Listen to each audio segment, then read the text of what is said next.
श्री स्वामी समर्थ. जय जय स्वामी समर्थ. माझ्या स्वामी कृपा चॅनलमध्ये सर्वांना नमस्कार. उद्या आहे 6 जून 2024 आणि उद्या अमावस्या देखील आहे. त्याचप्रमाणे शनी जयंती देखील आहे. शनी महाराजांच्या सेवेचा अत्यंत महत्त्वाचा असा हा दिवस आहे. या दिवशी शनी महाराजांची आवर्जून सेवा केली पाहिजे.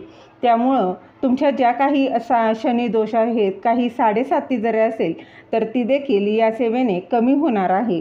यामुळं शनी महाराज तुमच्यावर प्रसन्न होणार आहे. तर कुठली सेवा करायची आहे, काय करायचे आहे ती जाणून घेण्याआधी तुम्ही माझ्या स्वामी कृपा चॅनलला सबस्क्राईब नक्की करा. आधी सांगितल्याप्रमाणे उद्या आहे शनी जयंती. तुमचे जर कर्म चांगले असेल ना तर कुठलाच देव, कुठलाच गुरु तुमचं कधीच काहीच वाईट करत नाही. परंतु म्हणून कर्म नेहमी चांगले ठेवा. असं म्हटलं जातं की शनिदेव ही न्यायाची देवता आहे. ती अतिशय शिस्तीची देखील देवता आहे. तुमचं कर्म चांगलं असेल ना तर शनिदेव तुम्हाला भरभरून काही देतात. परंतु कधी चुकलं, काही तुमच्याकडून चुका झाल्या ना तर त्याची शिक्षा देखील ते देत असतात. तुम्ही रोज चांगले कर्म केले ना तर शनी 7.5 असो किंवा अजून काही असो, शनी महाराज तुमच्यापर्यंत त्या अडचणी येऊ देखील देत नाहीत. तर उद्या शनी जयंती आहे. अतिशय महत्त्वाचा हा शनिदेवांच्या सेवेचा दिवस आहे. या दिवशी आवर्जून काही सेवा नक्कीच करा. शनिदेव यामुळं आपल्यावर प्रसन्न होतील. त्याचबरोबर त्यांची कृपा आपल्यावर राहणार आहे. त्या आपण पाहणार आहोत. उद्या शनी जयंतीबरोबरच या दिवशी दर्श अमावस्या देखील आहे. शनी जयंती ही नेहमी अमावस्येलाच असते. तर काय करायचं आहे बघा, सकाळी लवकर उठून शुचिर्भूत होऊन शनी महाराजांच्या मंदिरात जायचं आहे. बऱ्याच ठिकाणी महिला ह्या शनी मंदिरात जात नाही. आता तुमच्याकडे जर जात असतील तर जा, आवर्जून जा. नसेल तर नाही गेलात तरी काहीच हरकत नाही.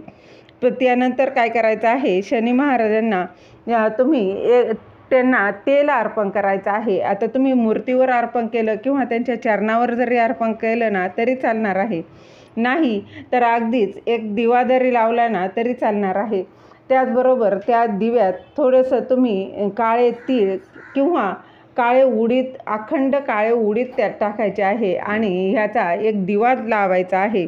म्हणजेच काय तर थोडक्यात शनी महाराजांना तेल अर्पण करायचं आहे, दान करायचं आहे. या दिवशी दानाला देखील आवर्जून महत्त्व आहे.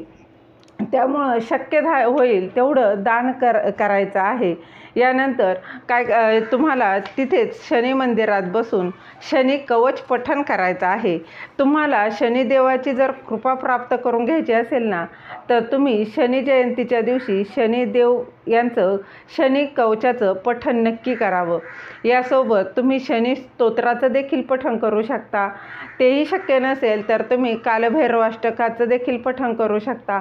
असं केल्यानं शनिदेव तुमच्यावर प्रसन्न होणार आहे, त्यांची कृपा तुमच्यावर होणार आहे. त्याचप्रमाणे शनी जयंतीला दानाला अधिक महत्त्व आहे. त्यामुळे या दिवशी तुम्ही काहीही दान करू शकता. अगदीच या दिवशी तुम्ही चप्पल, छत्री, अगदी नाहीच काही जमलं तर अगदी केळी जरी दान केली ना तरी चालणार आहे. यथाशक्ती जे तुम्हाला शक्य होईल ते तुम्ही आवर्जून दान करायचं आहे. या वस्तूचं दान केल्यानं शनिदेव प्रसन्न होतात आणि आपला जो कोणी भक्त आहे त्याला शनिदेवाची कृपा प्राप्त होत असते.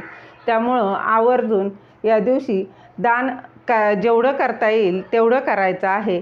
त्याचबरोबर कावळा हा शनिदेवाचं वाहन आहे. त्यामुळे शनी जयंतीच्या दिवशी कावळ्याला आवर्जून तुम्ही एखादी पोळीचा तुकडा किंवा अगदी तुम्ही बिस्किट जरी खायला घातलं ना तरी चालणार आहे. परंतु कावळ्याला काही ना काही तुम्ही खाऊ घालायचं आहे.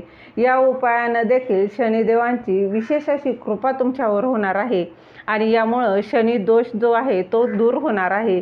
जी काही 7.5 आहे ती देखील कमी होणार आहे. त्याचप्रमाणे जमल्यास तुम्ही रुईच्या पानांचा माळ देखील अर्पण करायचे आहे.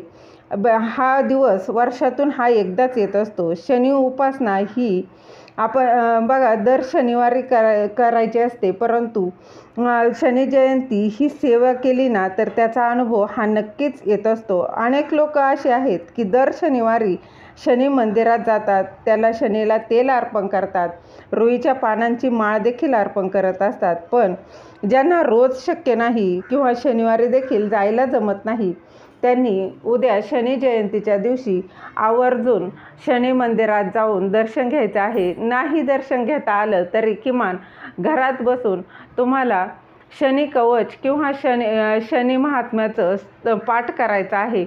नाहीच काही शक्य झालं तर ओम शनी शैनेश्वराय नमः, ओम शनी शैनेश्वराय नमः या मंत्राचा जितका जमेल तितका जप करायचा आहे. त्या अनुभव आल्याशिवाय राहणार नाही. झालेली सेवा महाराजांच्या चरणी रुजू करते. दिलेली माहिती तुम्हाला आवडली असेल तर लाईक करा, शेअर करा, सबस्क्राईब करायला अजिबात विसरू नका. श्री स्वामी समर्थ. जय जय स्वामी समर्थ.